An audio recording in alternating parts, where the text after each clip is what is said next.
Les Iforas sont un cas à part dans le monde touareg.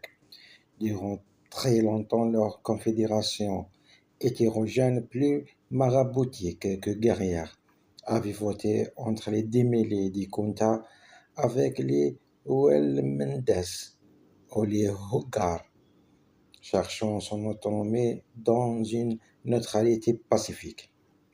À partir de 1870, sous l'impulsion de chefs énergétiques stimulés par les pillages incessants dont il est victime, utilisant au maximum les sollicitations d'alliances dont il est l'objet. Le groupement accroît son homogénéité et sa force.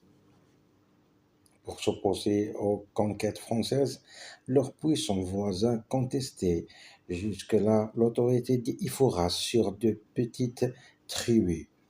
Cette position sera un motif de ralliement des Iforas à la France au fur et à mesure de la pénétration de l'armée en Adrar au début du XXe siècle. Cette politique habile a rendu possible l'indépendance des Iforas par rapport aux autres confédérations, pratiquant un islam tolérant, où le statut de la femme est élevé et n'ont jamais porté les armes contre la France, contrairement aux autres confédérations touareg, celles du Tassili, des Adjer, du Hogar, de l'Aïr ou des Oulmendes des bords du Niger. La mazade locale des Iforas comprend alors environ 20 tentes réunissant 300 personnes, dont une quinzaine de serviteurs noirs. De voyageurs passant à proximité ne manquent pas d'y faire étape et relatent des informations inédites des quatre coins du Sahara.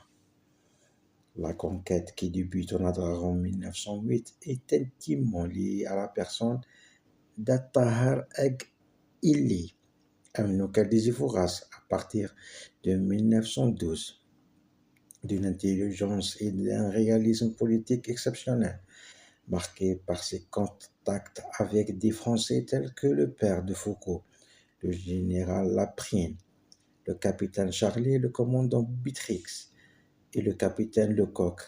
Attahar sera toujours pour la France un partenaire loyal. Il est le grand artisan de cette heureuse entente. Ainsi, en 1916, les Iforas sont les véritables bénéficiaires du combat d'Indiri Boukran, bien davantage que les Hogar avec lesquels ils se partagent les dépouilles des Welmendes vaincus.